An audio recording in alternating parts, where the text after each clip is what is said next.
rats and mice. To us, they're just pests, but in the Middle Ages, they were something far more dangerous. They stole food, spread deadly disease, and haunted every crack and crevice of medieval homes.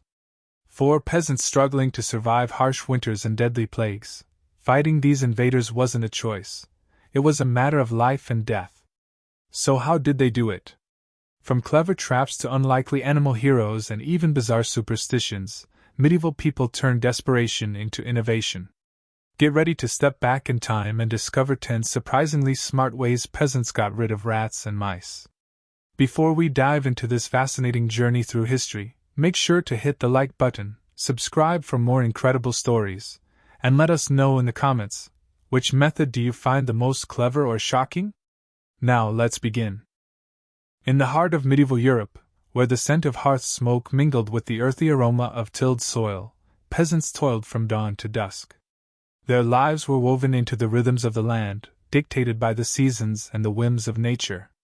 Yet, amidst the pastoral serenity, an insidious threat lurked: rats and mice, ever present and ever hungry, gnawed at the edges of their existence. The thatched roofs and wattle-and-daub walls of peasant cottages, while offering shelter from the elements, also provided perfect havens for rodents. These structures, with their myriad nooks and crannies, became breeding grounds for vermin. The storage of grain, essential for survival during harsh winters, attracted these pests in droves. A single breach in a grain sack could spell disaster, depleting precious reserves and inviting famine. Beyond the immediate threat to sustenance, rodents were harbingers of disease. The Black Death, which decimated Europe's population in the 14th century, found its vectors in the fleas that infested black rats. The connection between rats and plague wasn't understood then, but the correlation was unmistakable. Villages would witness the sudden onset of illness, often preceded by an uptick in rodent sightings. In response, communities began to recognize the importance of controlling the rodent population. While lacking modern scientific understanding, medieval peasants employed a combination of observation, tradition, and ingenuity to combat these pests. Their methods, though rudimentary by today's standards, were born out of necessity and a deep connection to their environment. One of the earliest and most effective strategies was the domestication of cats.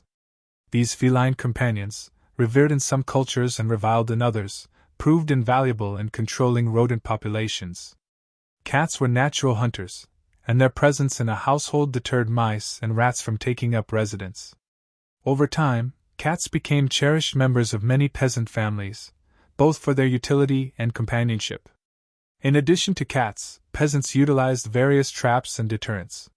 Simple mechanical traps, crafted from wood and metal, were designed to capture or kill rodents. These devices, often baited with bits of food, were strategically placed near known rodent pathways. While not always effective, they represented a proactive approach to pest control. Herbal remedies and natural repellents also played a role. Certain plants, believed to possess properties that deterred rodents, were cultivated and placed around homes and granaries. For instance, black hellebore mixed with barley meal was used to poison mice, while burning the seeds of oregano or love venomous served as a fumigant to drive them away. Moreover, the role of professional rat catchers began to emerge. These individuals, equipped with specialized tools and accompanied by trained animals, offered their services to communities plagued by infestations. Their methods varied, from setting traps to using terriers bred specifically for hunting rodents. In some regions, rat catchers would parade through towns, displaying the carcasses of their quarry as proof of their efficacy. The battle against rodents in medieval times was relentless. Each method, whether employing natural predators, mechanical traps, or herbal deterrents, reflected the resilience and adaptability of the peasant class. Their efforts laid the groundwork for future pest control practices, underscoring a timeless truth: in the face of adversity, human ingenuity prevails. As rats and mice became persistent intruders into medieval homes and storerooms, peasants increasingly turned to nature's own hunters. Among the most effective and beloved allies were animals whose instincts made them perfect guardians of food and health. The domestic cat held a special place in this ongoing battle. Though cats had been revered and even deified in ancient cultures, In medieval Europe, their reputation was more complicated. Sometimes associated with superstition or witchcraft, cats were nonetheless widely kept in villages and farms for a practical reason: they were exceptional hunters. Their nocturnal habits matched those of the rodents they hunted, and their silent, stealthy movements gave them the advantage over their prey. In peasant homes, cats roamed freely. Grain stores, cellars, and kitchens became their domain. A skilled mouser could decimate a local mouse population, providing both practical relief and a sense of security to the household.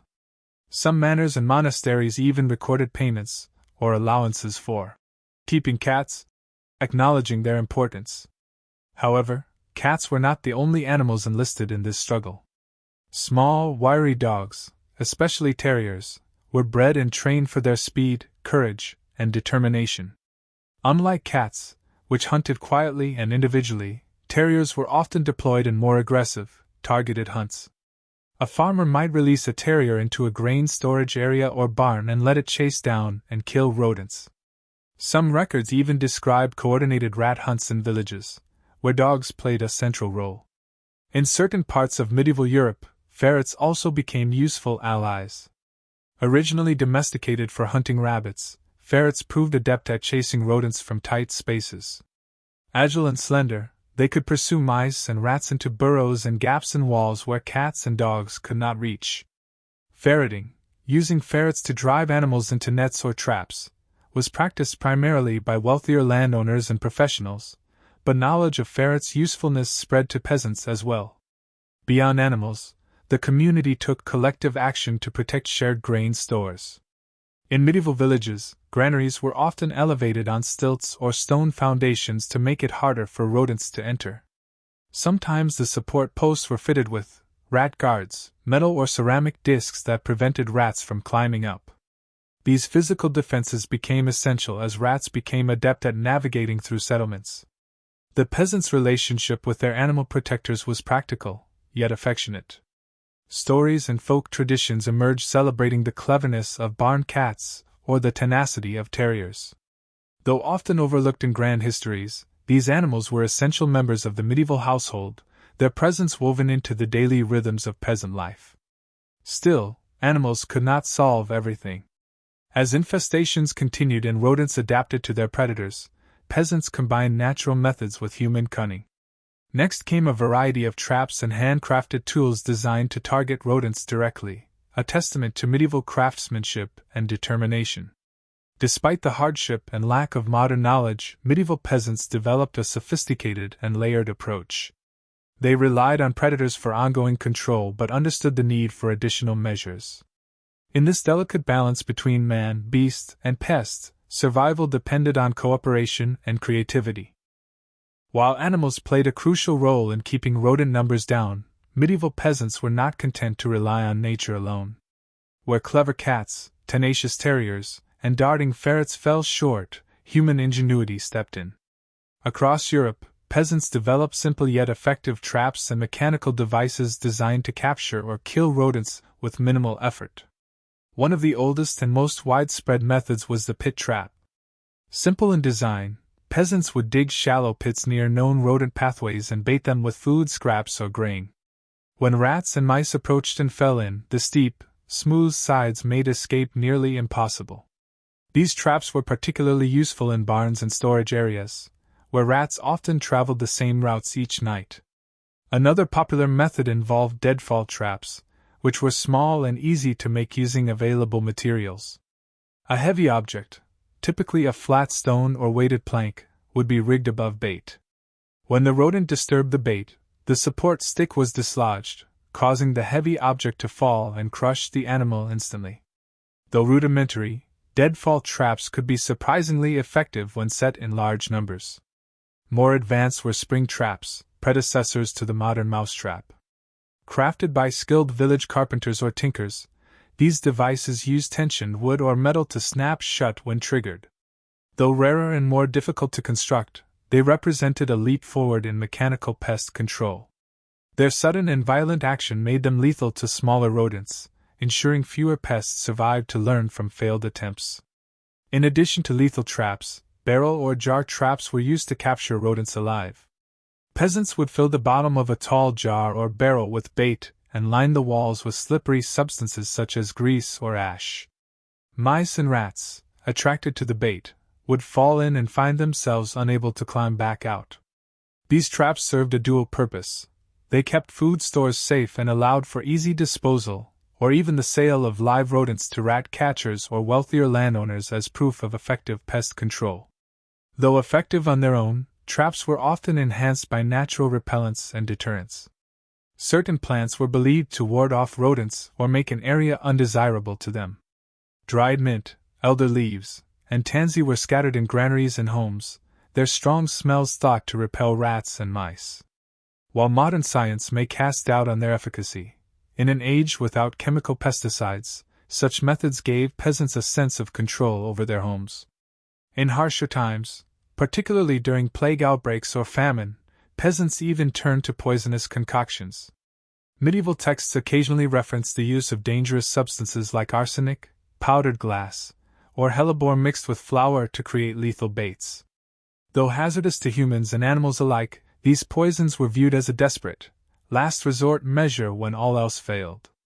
The labor involved in setting and maintaining traps was not insignificant.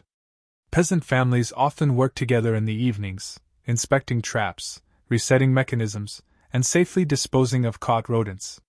This nightly ritual became part of household life, a constant reminder of the fragile balance between survival and scarcity.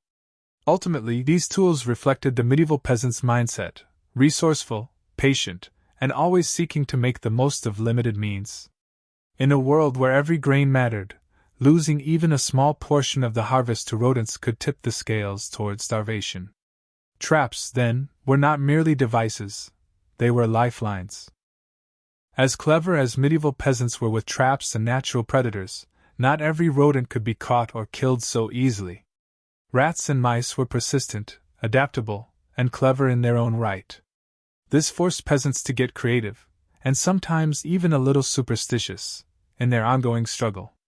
Beyond the obvious, they developed and passed down curious and unconventional methods that blended practicality with folklore. One of the simplest yet most widespread techniques was smoke fumigation. In homes and storage barns, smoke was used not only for preserving meat or keeping insects at bay but also to drive out rodents. Peasants would burn pungent herbs and plants, filling the space with heavy smoke that made it unbearable for rats and mice. Herbs like rosemary, bay leaves, and juniper were favored because of their strong scents. Though smoke did not kill the rodents, it often forced them to flee temporarily. This method was particularly useful after harvest, when peasants cleaned out storage areas before filling them with new grain. In addition to smoke, noise and vibration were occasionally used as deterrents. It was observed that loud or sudden noises could startle rodents and disrupt their nesting habits. Hanging clappers or crude wind chimes in barns and pantries created unpredictable sounds that might discourage rats from settling.